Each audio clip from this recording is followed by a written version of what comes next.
Good morning and welcome to this morning's opioid response webinar. I'm Gordon Smith, the state's director of opioid response in Governor Janet Mills' office. This is our first webinar of 2026. I want to wish you all a happy new year and say that we really look forward to working with all of you. We have almost 300 people registered this morning for this webinar, which is going to be conducted almost more like a podcast this morning with our repeat guest, Rowland Robinson, who I'll give an introduction to in a minute after making some announcements. If you have questions of Rowland or I, please put them in the question and answer box. In my screen this morning, you have to go over to the more, and rather than putting it in the chat, but we will monitor those questions. Some of them we'll answer during the course of the webinar, and if we don't get, and we'll have some time at the end to answer questions. And if we run out of time, which is possible, we've got a lot to talk about, then we will put it on we'll answer the questions on the ADEPT website. I want to thank Lorena Liberty and ADEPT and Richard Freund at the Office of Behavioral Health for putting these together with us. We've got a whole schedule for the year, and will lead up to the governor's 8th and final summit on July 16th in Bangor, the Cross Insurance Center. So within the month, we'll be sending out an invitation for people to put in proposals to do up to 16 breakout sessions. We'll have 24 breakout sessions that day, in addition to our keynote speakers, and eight of those are selected by the governor and I, and 16 are selected on a competitive basis. And anybody can submit a proposal if you'd like to do that. We anticipate that we'll have well over 1,000 participants in this year's summit, because it is the final one. And we'll also highlight a lot of things that have happened in the previous 7 summits. I want to talk about our next 2 webinars. On February 6th, we're also having another international program, and we'll be talking with Planet Youth staff and their executive director from Iceland. They put together the Icelandic prevention model back in the 1980s that's been so successful that it's now been replicated in, I think, 11 cities and states in this country and all continents across the world. And so we're very excited about having that opportunity to talk with them and focus that morning on prevention. And then in March, we have the leadership from Song for Charlie, which is a foundation out of California that was organized and established after Charlie did not make his college graduation because of a single fake pill that had fentanyl in it. And his parents started a foundation that we have a relationship with, and they're going to present in March, and I've invited them to come up to the summit as well. Let me say just a couple things about where we close the year and what some of our plans are for 2026. The governor has her State of the State presentation at the end of this month, so she'll have the opportunity to talk about where the final numbers were in terms of overdoses for 2025. But I can say that generally speaking, the trend towards lower mortality has continued at a decent pace. It's still too many deaths, of course, but almost 100 lives better than last year. Again, if the governor chooses not to talk about that in her State of the State speech, then when we post the numbers for December, which would be the first week in February, those numbers will all become public. I do want to note that the experience with the continuing decline in the number of deaths has not been experienced uniformly across the state, and there are still pockets of that that are struggling. And we now report on 3 cities in addition to the 16 counties. Those cities being Portland, Bangor, and Lewiston, and both Portland and Bangor really continue to see what all of us would say is a high number of overdoses, and we need to continue to work really hard on that. So the real improvement across the state, frankly, has been really up along the coast, Saginaw, Knox, Waldo, Lincoln, and also in the rural areas, and some of Western Maine. So again, we just gonna keep working really hard to improve the situation across the state.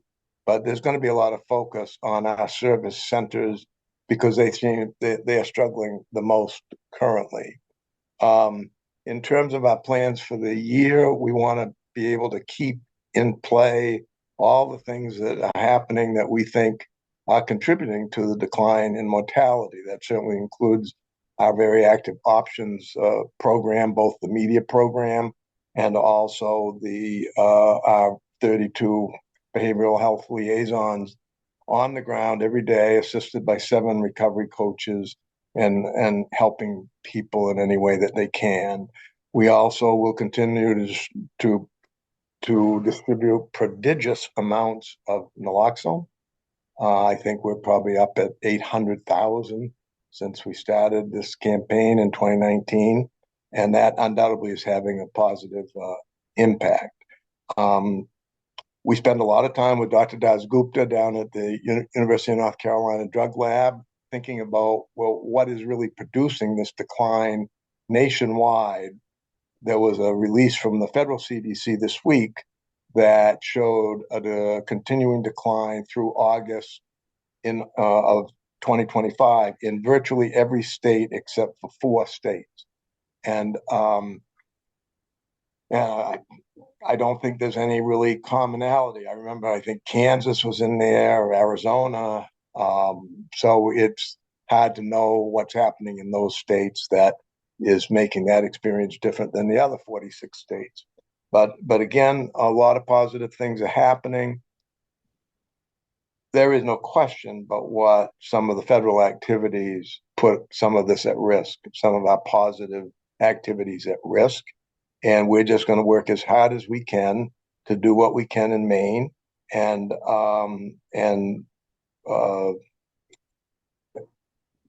because we have, it's the right thing to do, and we're not going to be distracted by some of the activities in Washington, D.C.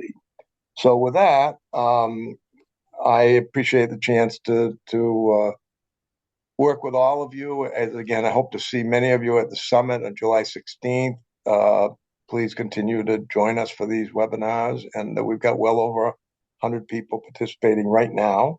And we really welcome back today a previous guest, Rowland Robinson, who used to work for us at the state, worked closely with me, also went to Washington, worked for Senator King's office, and then had an opportunity to be a global public health fellow with the Institute of Current World Affairs and studied drug policy in the Netherlands, Portugal, and now Brazil. And this morning, we really have an incomparable opportunity to talk with Rowland about what he's learned. He's in at least his 2nd year, and we'll be returning to Maine, pleased to say, maybe this summer. I know he's got some travel plans in between, but he's going to tell us what he's up to, and I'm going to ask him a series of questions. But we really appreciate the opportunity. He's in Brazil this morning, and we really appreciate the opportunity to chat with him. So, Roland, I don't know whether you want to make any preliminary comments, or whether you want me to just start with the first question. But why don't you say just a little bit about what you've been up to, and then we'll jump right into the questions and answers. For sure. Thanks, Gordon, for having me back. Always great to see you, and thank you for all the work that you've been doing over these past 8 years. And for all those folks in the chat, I recognize several names. It's good to see you. And I just want to say, last time I was part of this program, I was at the Harm Reduction International Conference in Bogota. And it was very clear that the folks who were working on drug policy in the United States and Canada were some of the bravest, hardest working, and most dedicated people because of the scale and the devastation of the opioid crisis and the death toll in the United States and Canada. So just a big up to all of you. When it comes to me, my dad, moved to Maine when I was 5, and so I consider myself a Mainer, even though I was born in Rhode Island.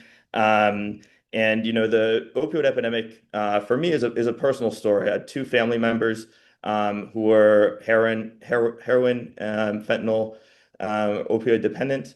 I also worked with Gordon at the state level. I also worked with a lot of community organizations in Maine on this issue. And one story that really marked me, this was during the pandemic. I went up to Moosehead Lake to kind of get away from the big city in Portland, try to get some fresh air. And I remember talking with a young man at an outdoor bar there, and I told him what I did. I worked for Gordon at the time on opioid policy, and he told me that his father had just overdosed a few months earlier.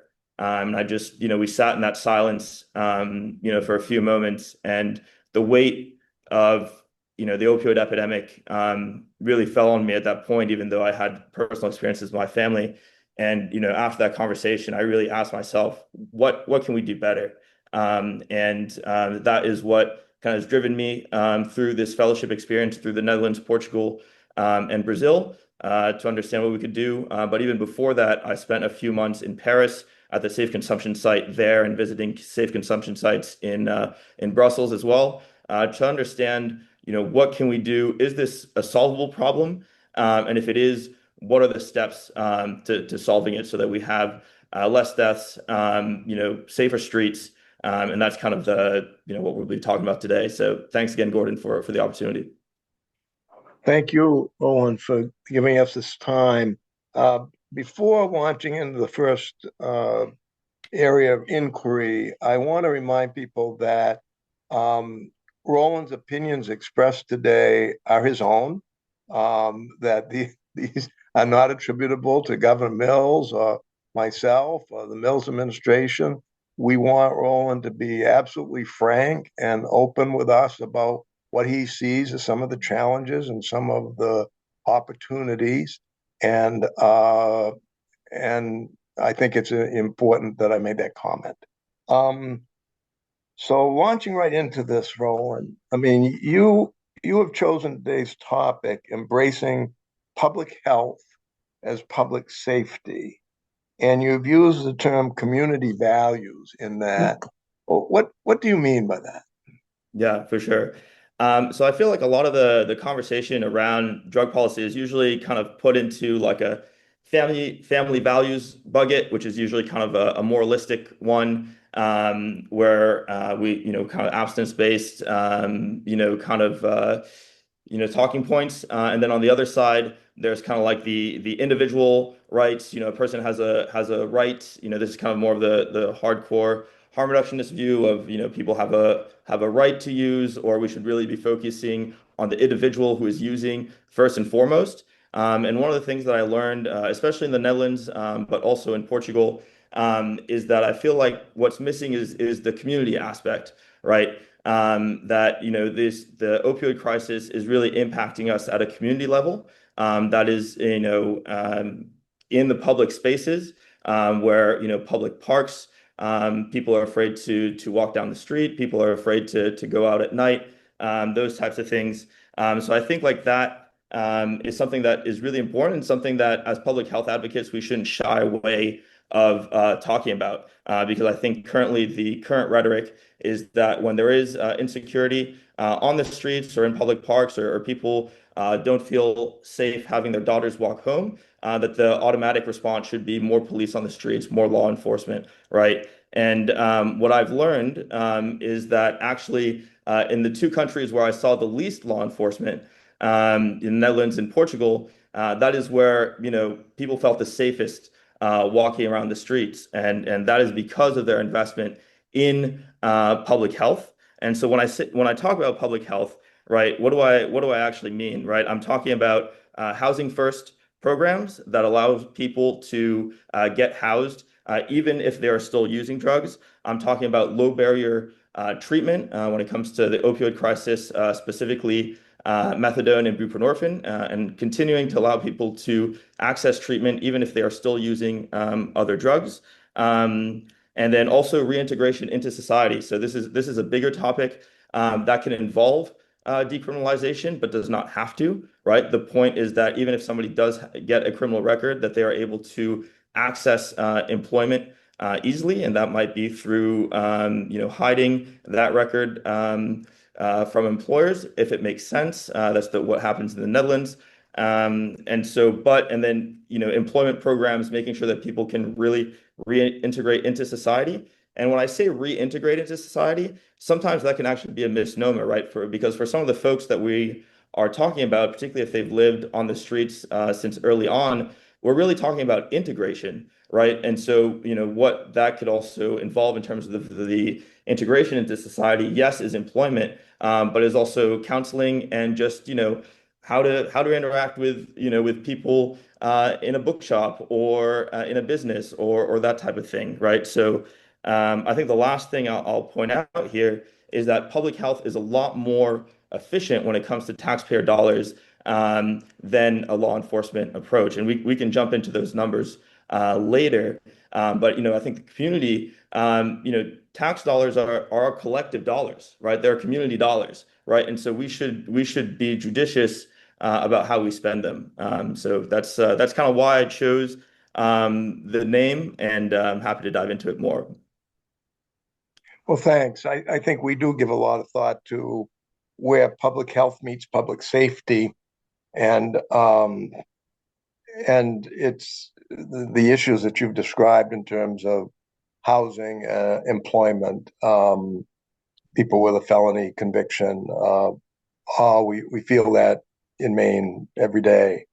Um, your work, your fellowship, Roland, has taken you to Amsterdam, to Portugal, Lisbon specifically, and Brazil, and other places as well. What has surprised you the most as you've studied the various approaches to drug policy in these countries?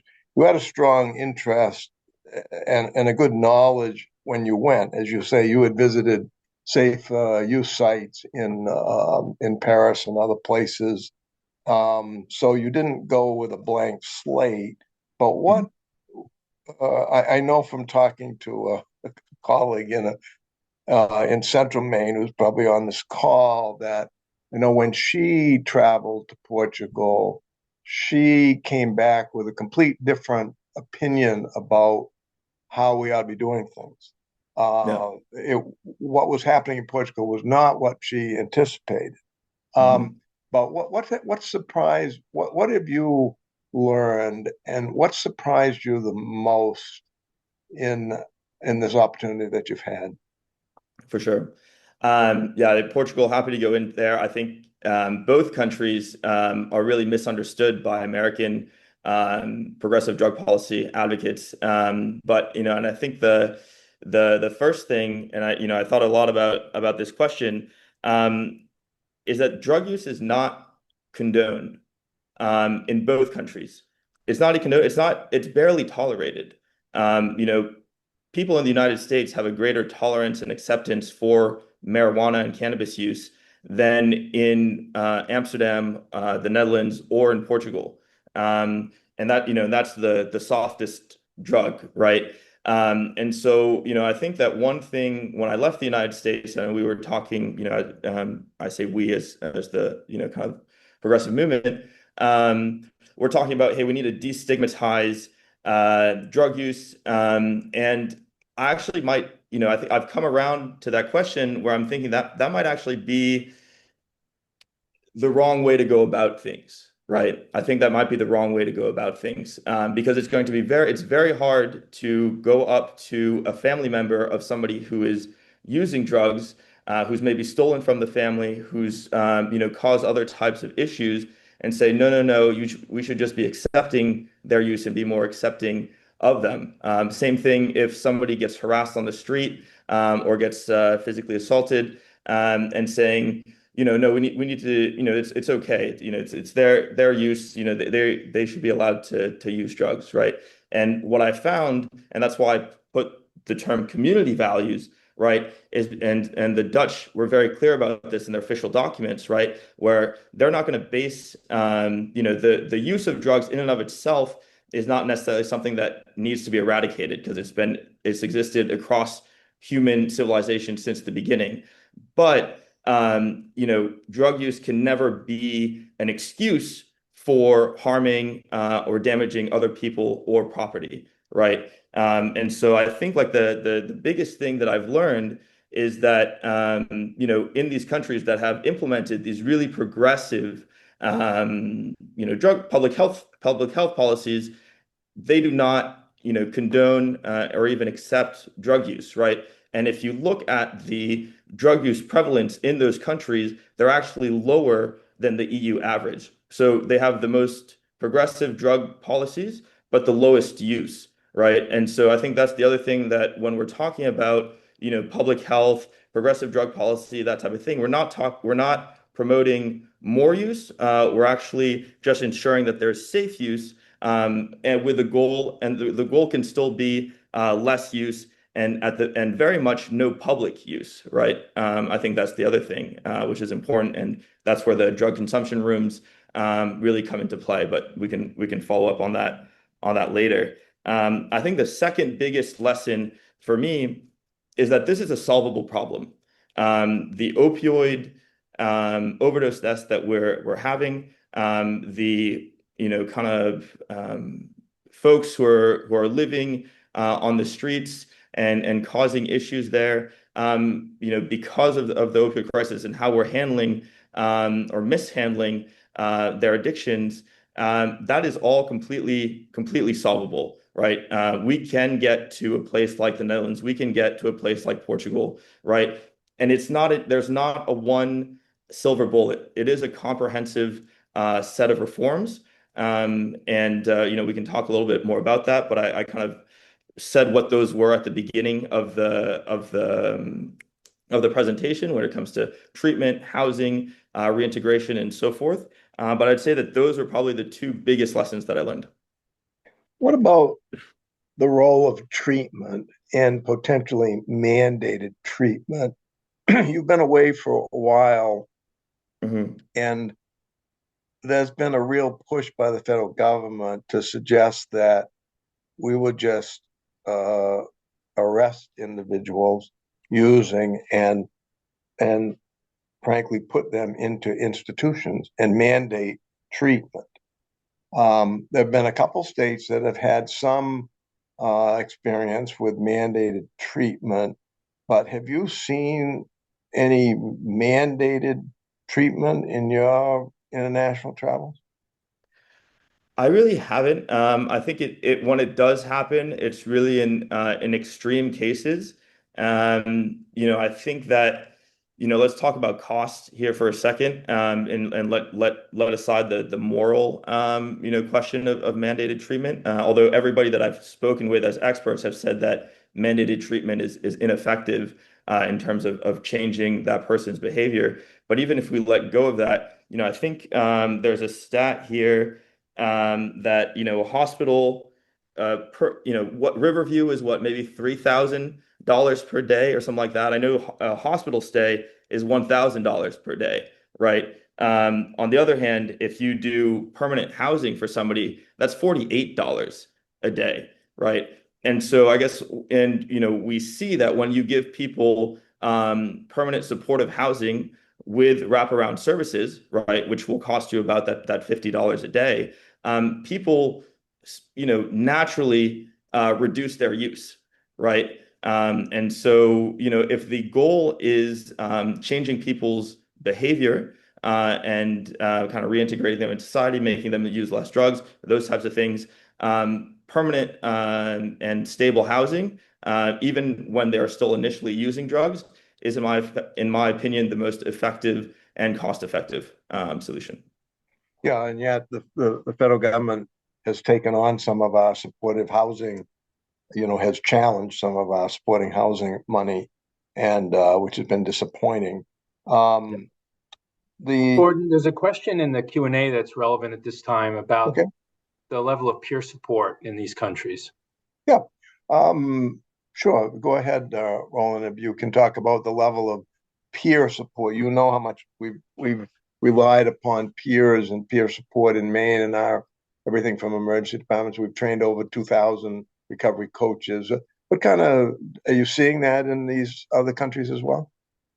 Yeah, absolutely. I definitely see peer support as being very important, particularly in that reintegration stage, but even in treatment, right? I mean, I think when you're talking with doctors and medical professionals, as well intentioned as they are, and with the skills that they bring to the table, there is something about having gone through that experience of um, getting out of active addiction that can really be in some ways can really only be fully understood by peer, somebody else who has gone through that. And I've seen that the best programs and most effective programs include peers within their programming, and just somebody who's a little bit more approachable for the people, but also who is more willing and can more easily approach those who are struggling. So absolutely, I think it's really important. As do I, and it's been an important part of our strategy. I want to go back to mandated treatment for a minute because we probably won't come back to it during this program. And you've mentioned the cost. I think you're a little low actually on the daily cost of a hospital treatment, frankly. Um, and the mandated treatment piece, it as you say, it presents moral issues, significant legal issues. As a Mhm. lawyer, um, I'm very troubled by that. But also tremendous practical issues that we have no beds. So if you simply went out today and found everybody that was using drugs and arrested them and tried to put them in a bed for involuntary treatment, there are no beds. So, and as you say, the cost associated with that, and then for years I represented the Maine Association of Psychiatric Physicians. The psychiatrists continually told me that they do not believe in mandated treatment. That people need to come at least halfway, if not three-quarters of the way, and want treatment. So we've touched on some really important things, particularly, the controversy regarding drug user rights. And but I think again we're asking some of the right questions. So I want to go back to our original list, Roland.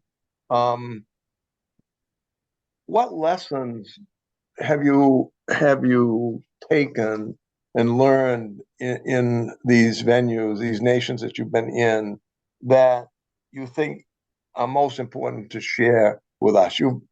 We've touched upon this. You've already talked about housing, employment, but is there anything else that you particularly think you want to share with Maine? Things that we can take away, little wins in these nations that we could actually seriously, under our culture and legal apparatus, actually accomplish.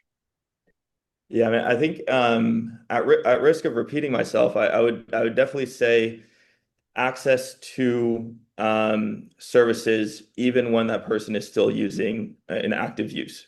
I think that if you look at if folks, I invite Lorena to maybe send my website where all of my articles are published to the group here. But if you read Housing as Healthcare, which is my dispatch from the Netherlands, you see that the folks, the Netherlands still had open drug use and issues with kind of unsafe streets, even after they had put through low barrier methadone, low barrier buprenorphine, even having started heroin assisted treatment.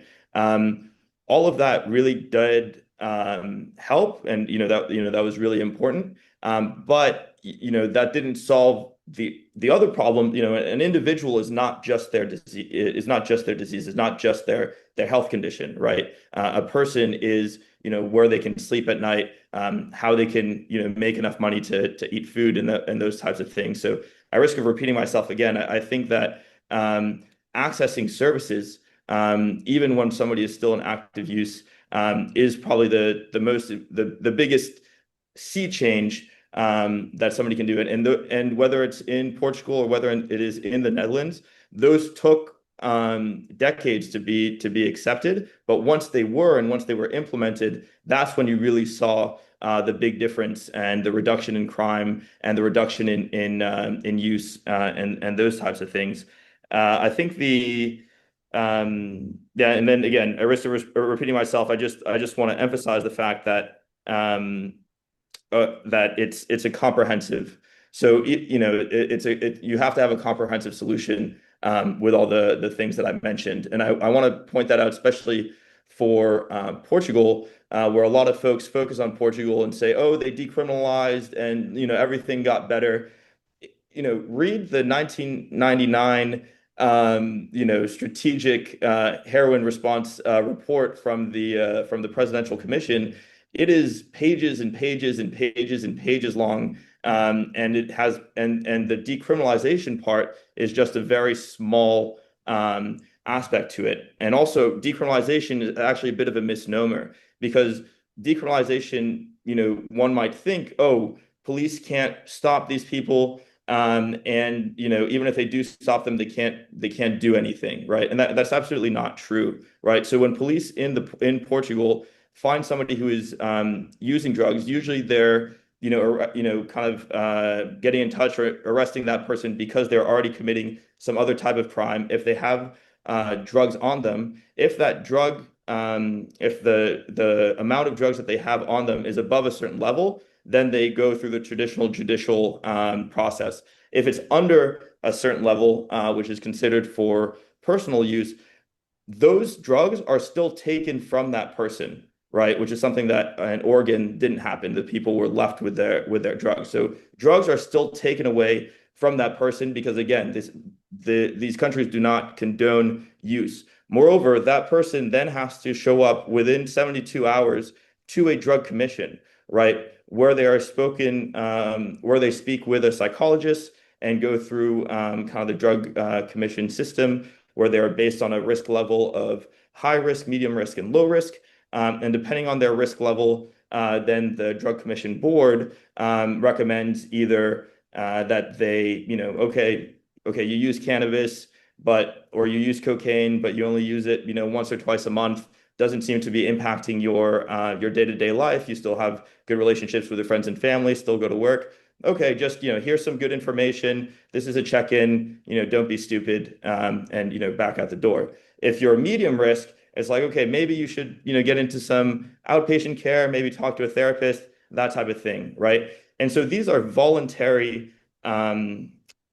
These are voluntary recommendations that are given out by the board. And by the way, if you're high risk, then it's go to inpatient treatment that can last 1 to 2 years, and we can get into that if you want. But these are voluntary recommendations.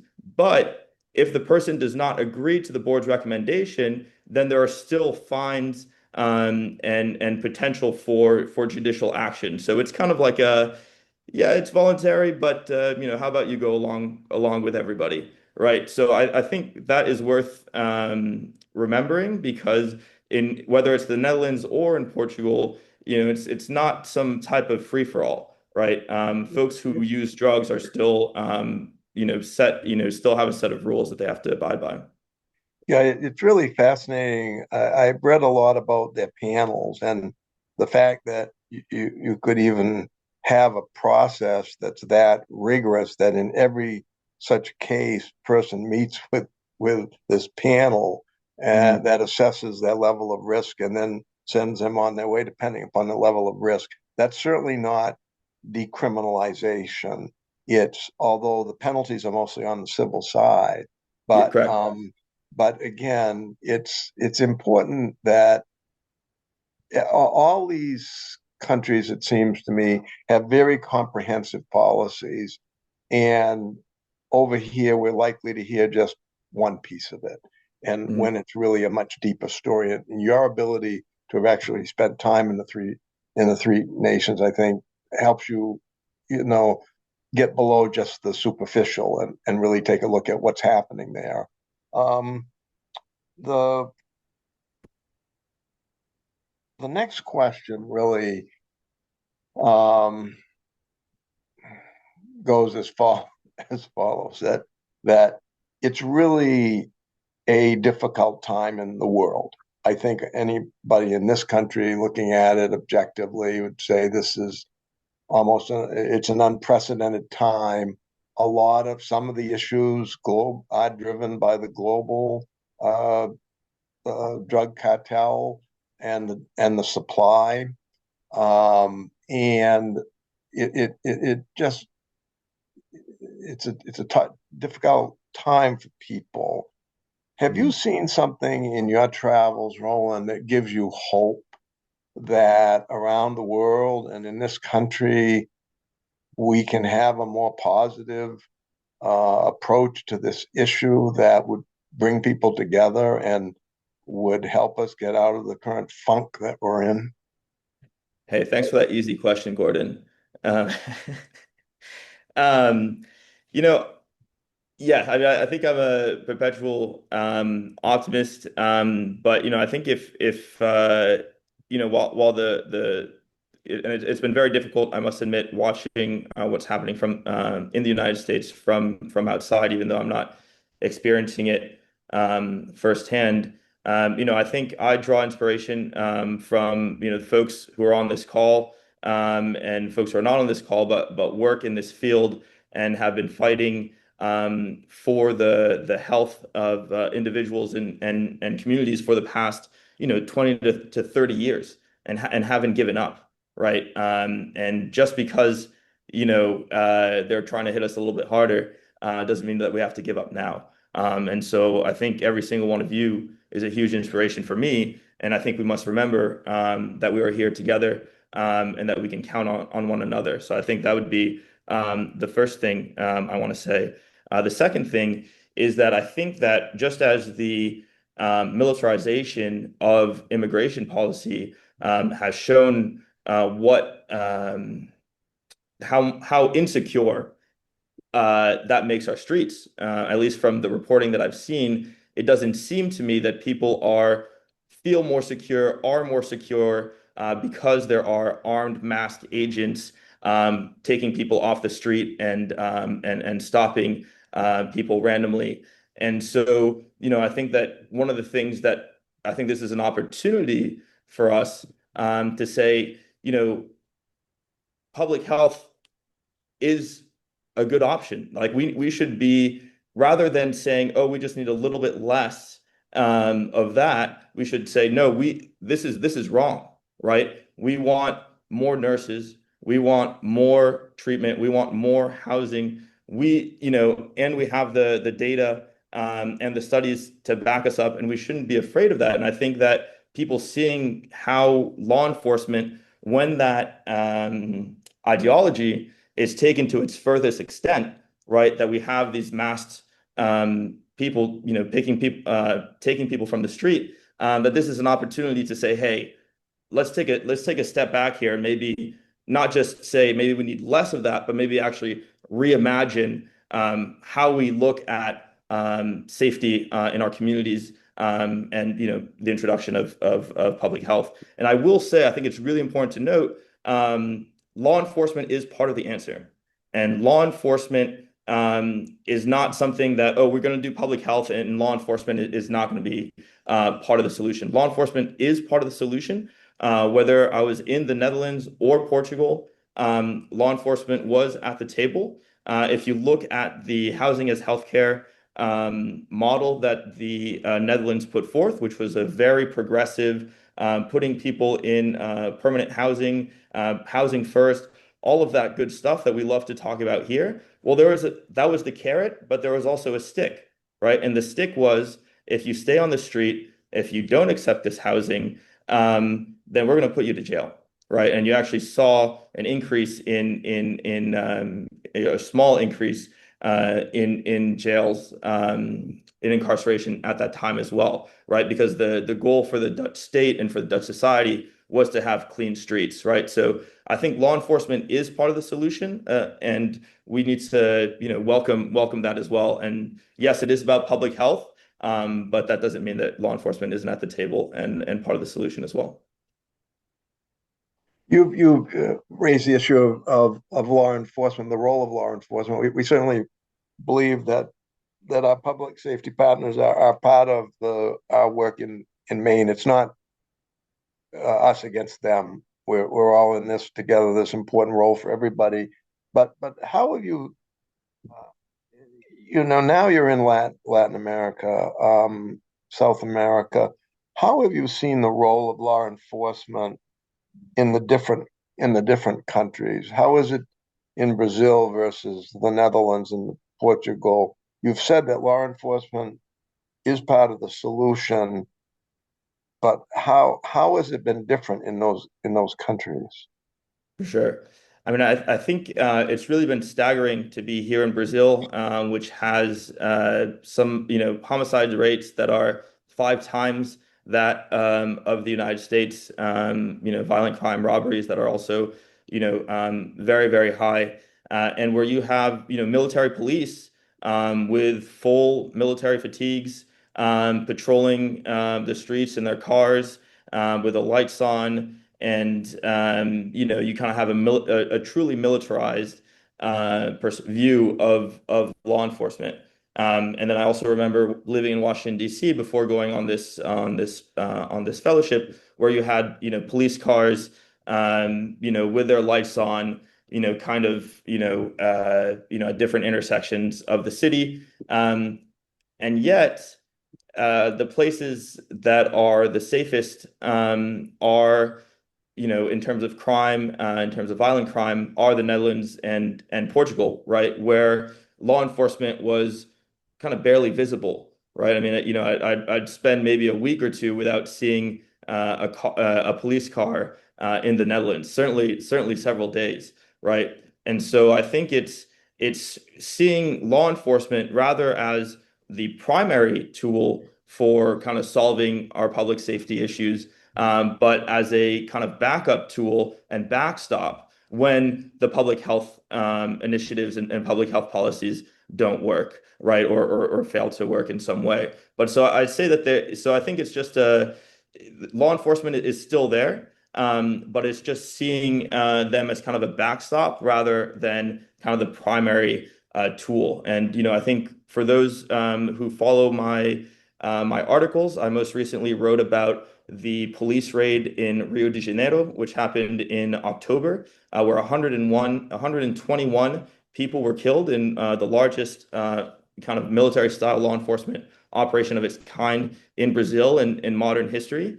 And I write about how it was a very big political win, that Brazilians, were 67% of Brazilians were actually for it, that they saw they wanted, cartels and are a big problem here in Brazil. I've also written about that. And so people wanted to see blood on the street, unfortunately. But when I dug under the surface, and if you read Rio's police's own reports, the Rio police said to the country's Supreme Court that the impact of the raid was insignificant, right? And if you kind of dive a little bit deeper, you see that there's a lot of corruption between the gangs and the police and the politicians, right?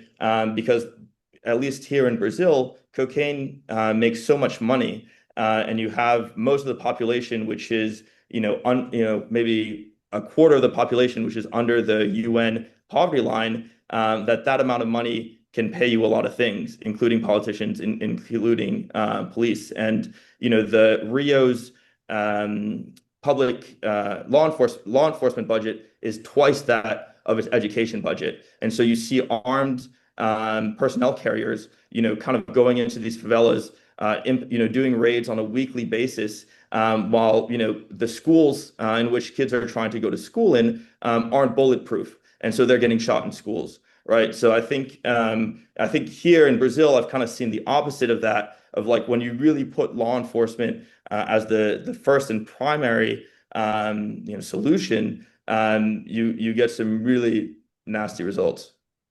Let me make sure that I understand something that you've just said.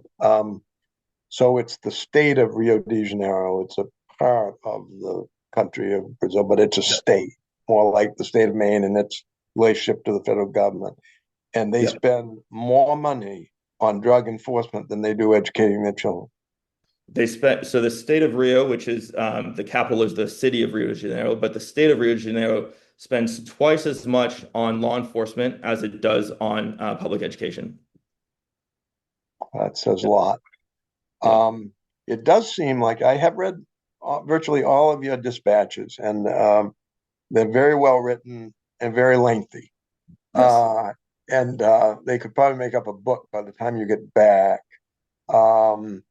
So congratulations on that work. But it does seem to me in reading those dispatches that there's quite a different experience in Europe versus South America. For sure. And there's a lot of colonial history, and a lot of that we could get into, but it certainly is different. But where I'll take that question is,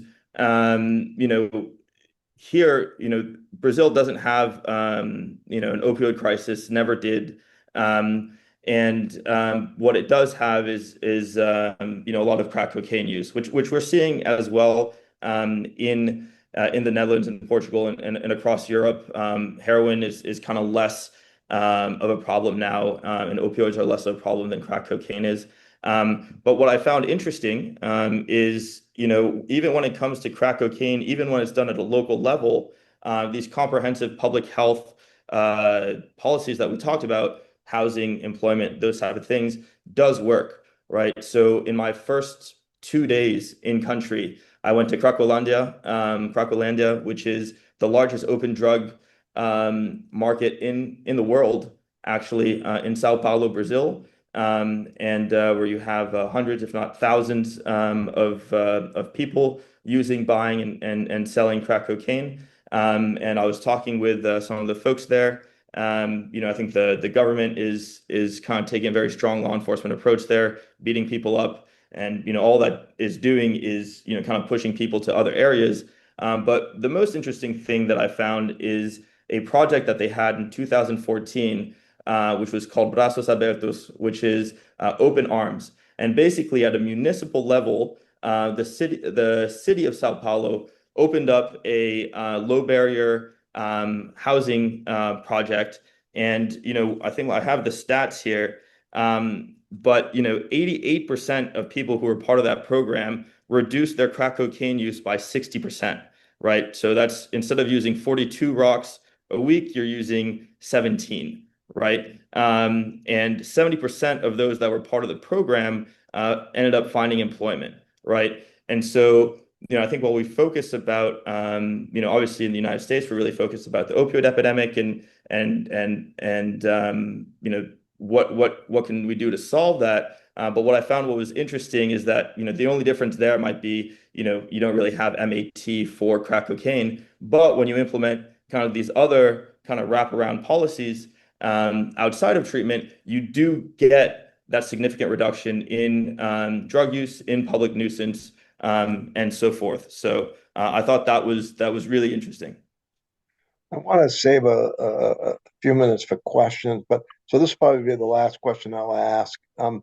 Mhm. We've talked about cocaine, we've talked about fentanyl, we've talked about heroin. How, recognizing that we know that fentanyl got to Europe much later than it got to the United States, and we know that the crisis in drug use in Portugal and the Netherlands predated fentanyl.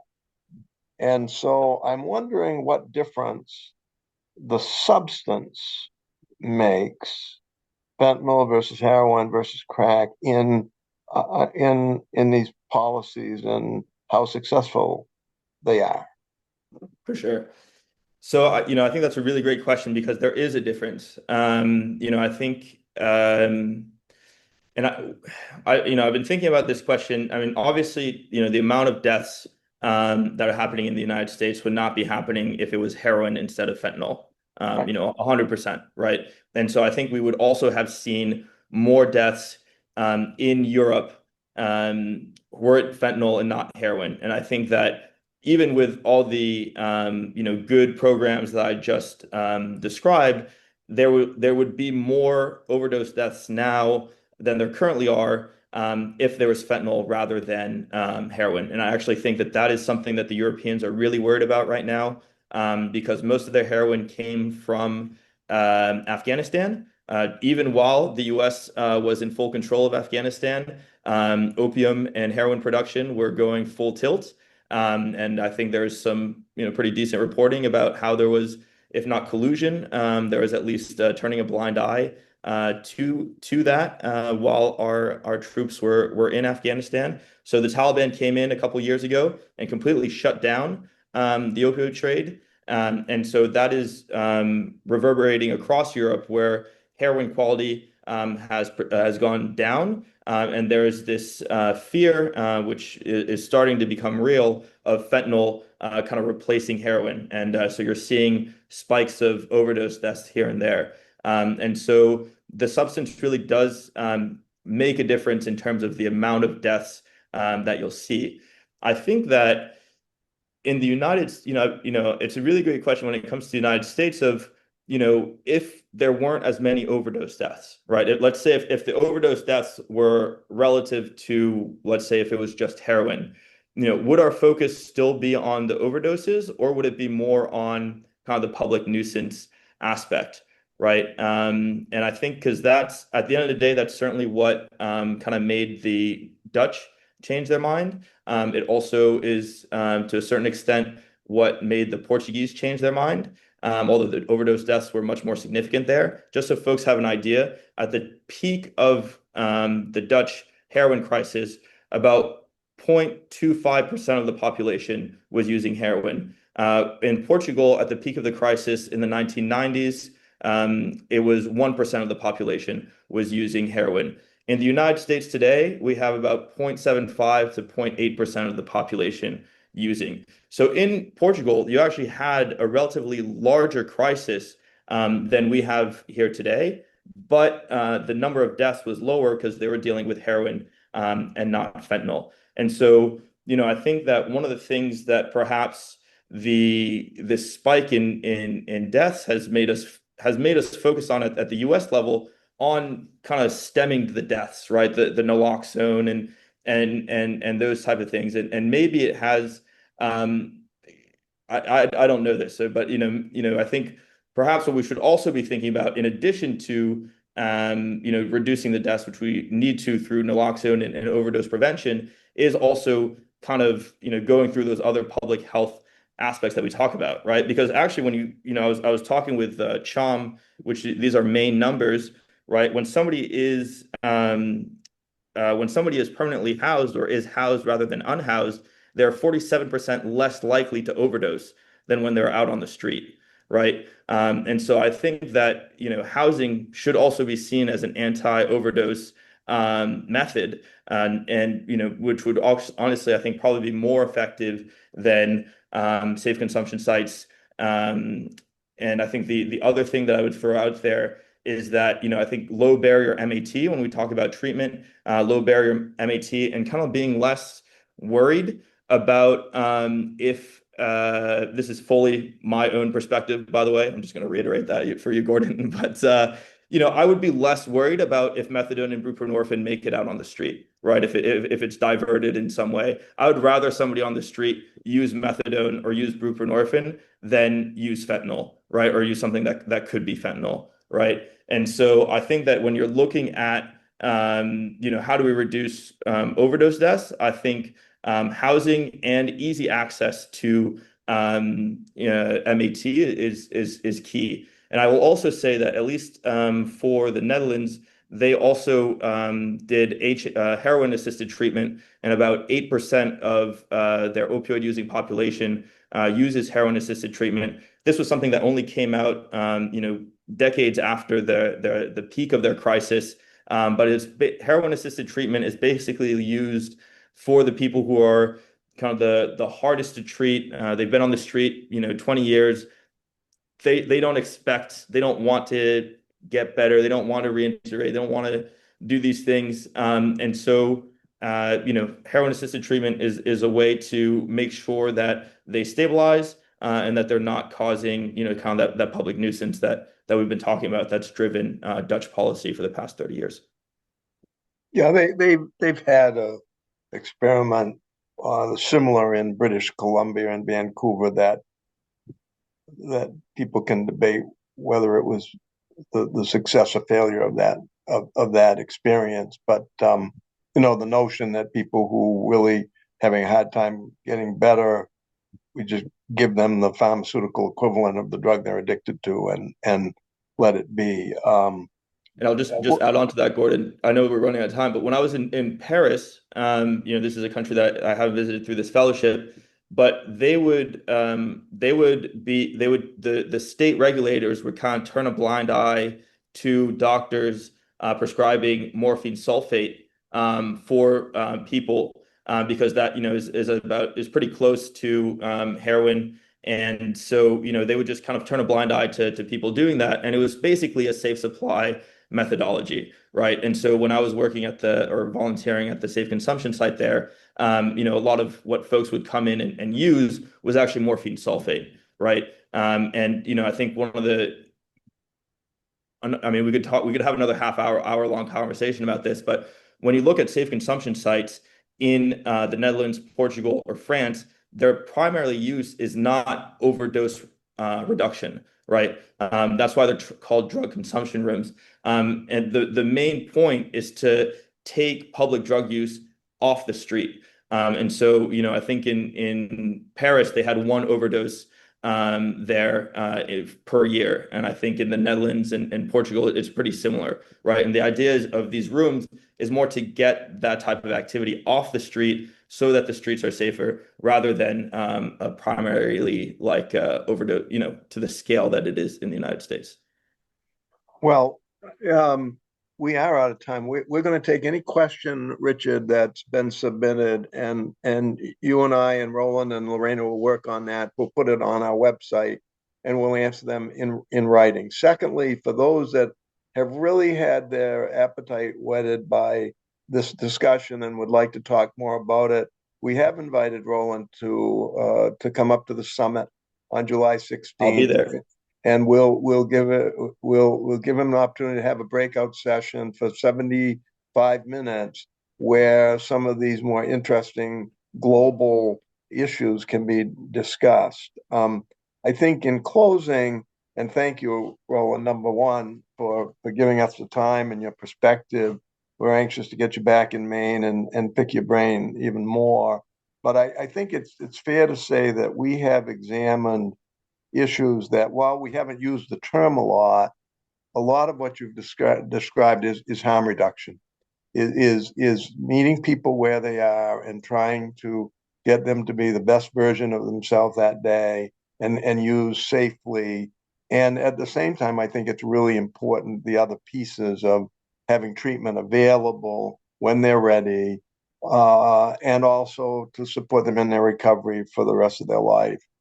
We haven't today talked about prevention, which is really the most important thing, and particularly among our adolescent youth.